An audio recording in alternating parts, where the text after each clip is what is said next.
చిచి! దాని మీద నాకు ప్రేమేంటి? జస్ట్ తెలుసుకుందామని అడిగాను అంతే. నువ్వు ముందు మన పాప గురించి తెలుసుకో అని మనోహరి చెప్తుంది. అసలు అమర్‌కి తెలిసినా చెప్పట్లేదు. నా గురించి మొత్తం నిజాలు తెలిసినా అమర్ నన్ను ఏమీ చేయట్లేదు.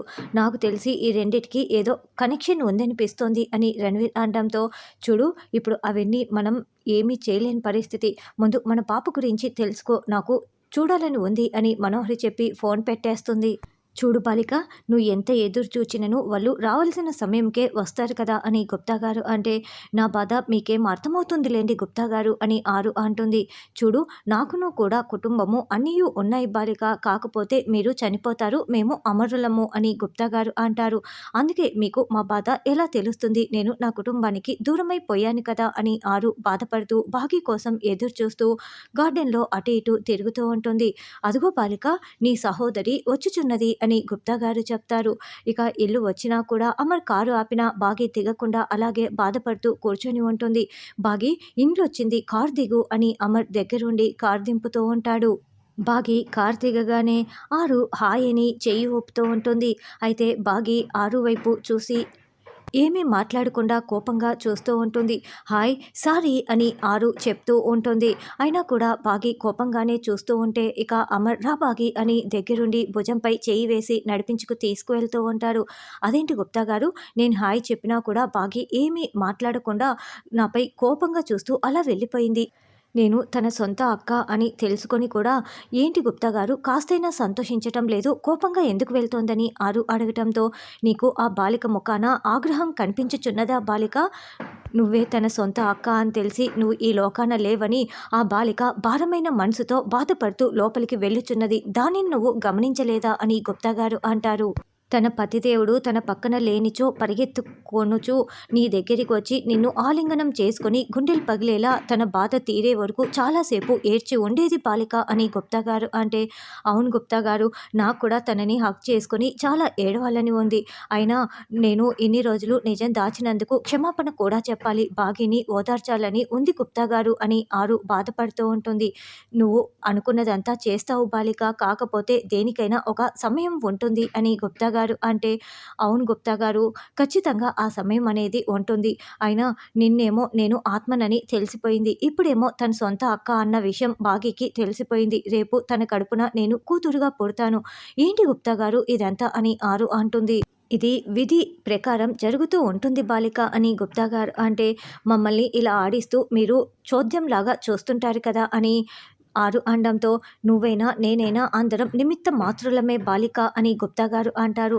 పాపం నా చెల్లి ఇన్ని నిజాలని ఎలా తట్టుకొని నిలబడగలదో అని ఆరు బాధపడుతూ ఉంటుంది.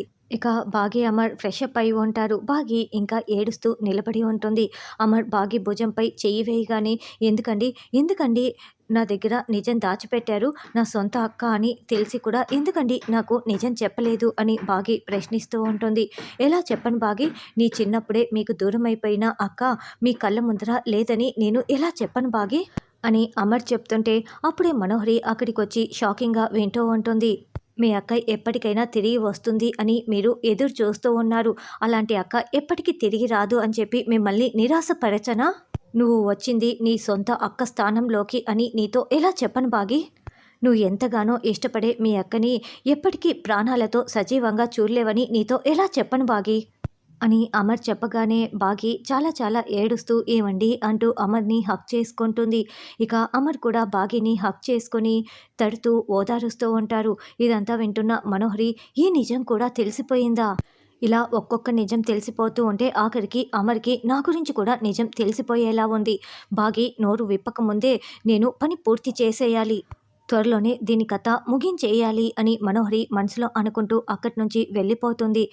తర్వాత అమర్ ఇక బాగి ముఖాన్ని తన రెండు చేతులతో కూడా పట్టుకొని కన్నీళ్లు తుడుస్తూ, మనం ఇలా ఏడవటం ఆరుకి అస్సలు ఇష్టం ఉండదు, తను మన సంతోషాన్నే కోరుకుంటుంది, తను పోయిన తర్వాత నేను ఎక్కడ ఒంటరివాణ్ణు అవుతానో అని తను నిన్ను నాకు దగ్గర చేసి వెళ్ళింది అని అమర్ కూడా కన్నీళ్లు కారుస్తూ ఉంటాడు.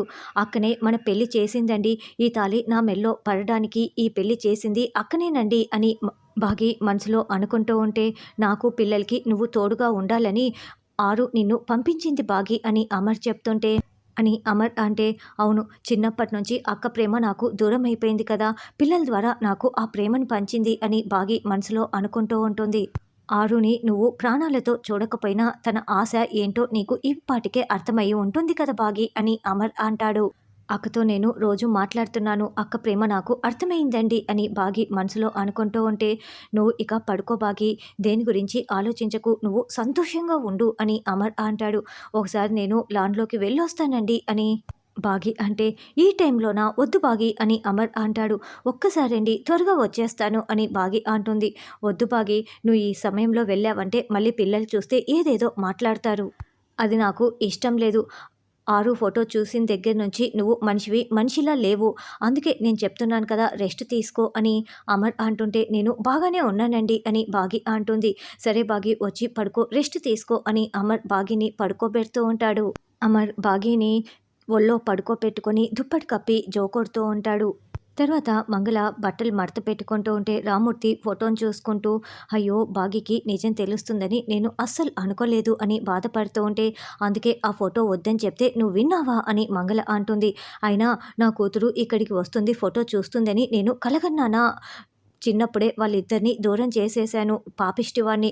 అక్క చెల్లెళ్ళ ప్రేమని నేనే దూరం చేశాను అని రామూర్తి అంటే, ఆ ఆ బాగి రోజు మాట్లాడుతూనే ఉంది కదా అని మంగళ నోరు జారుతుంది. ఏయ్, ఏం మాట్లాడుతున్నావే అని రామూర్తి అంటే, అబే నేనేం మాట్లాడాను అని మంగళ కవర్ చేసుకుంటూ ఉంటుంది. మరి ఎందుకు ఆ మాట మాట్లాడావు, నిజం చెప్తావా లేదా అని రామూర్తి గద్దించటంతో, అదేనయ్యా, చచ్చిపోయిన నీ పెద్ద కూతురు ఆత్మయ్యి ఆ ఇంటి చుట్టే తిరుగుతూ ఉందంట.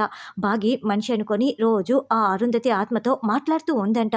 నీ పెద్ద కూతురికి మీపై ప్రేమ చచ్చిపోక, ఇంకా పిల్లలపై, భర్తపై ప్రేమ చచ్చిపోక ఈ బాగితో రోజు మాట్లాడుతోందంట అని మంగళ చెప్పటంతో, ఓ, ఎప్పుడు నేను ఆ ఇంటికి వెళ్ళినా నా పెద్ద కూతురు నన్ను చూస్తున్నట్లు అనిపించేది, ఇందుకేనా అని రామూర్తి అనుకుంటూ ఉంటాడు. నువ్వు చెప్తున్నది నిజమా అని రామూర్తి అడగటంతో, కావాలంటే బాగిని అడగవయ్యా, రోజు ఇప్పుడు చచ్చిపోయిన అక్కతోనే మాట్లాడుతోంది, ఇప్పుడు తనే సొంత అక్క అన్న నిజం బాగికి తెలిసిపోయింది కదా, తనే చెప్తుందని మంగళ అంటుంది.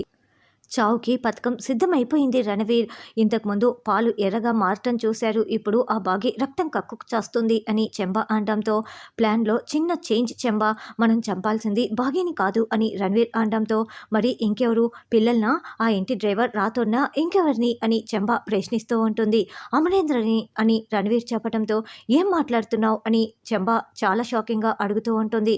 అవును, మనం పాలని ఎర్రగా మార్చేశామని ఆ అమర్‌కి నిజం తెలిసిపోయింది. అమరు తుఫాను ముందు ప్రశాంతంగా ఉండేలాంటివాడు. ఏ క్షణం విరుచుకు పడిపోతాడో తెలీదు. మనం ఇద్దరము చావకముందే మనమే అమరేంద్రని చంపేస్తాం. ఈ విషయం మన ఇద్దరి మధ్య మాత్రమే ఉండాలి, మనోహరికి చెప్పకూడదు అని రణవీర్ అంటే, అదేంటి, ఇప్పటి వరకు మనం ముగ్గురం కలిసికట్టుగా ఉన్నాం కదా, మనోహరికి ఒక మాట చెప్దామని చెంబ అంటుంది. అవసరం లేదు, నువ్వు నా కోసం వచ్చావు కాబట్టి ప్లాన్ నువ్వు కాదు నేను చెప్తాను, అమలు చేయి. మనం ఇద్దరం కలిపి ఆ అమరేంద్రని చంపేద్దాం అని రణవీర్ చెప్పటంతో, అలాగేనని చెంబ అంటుంది. తెల్లవారిన తర్వాత ఆరు లోపలికి వచ్చి బాగీ బాగీ అని పిలుస్తూ ఉంటుంది. బాగీ ఎక్కడ కనిపించట్లేదంటే పైన ఉందా అని పైకి వస్తూ ఉంటుంది. ఆల్రెడీ బాగీ పైన బాల్కనీలో నిలబడి ఆరు గురించే చాలా బాధపడుతూ ఏడుస్తూ ఉంటుంది.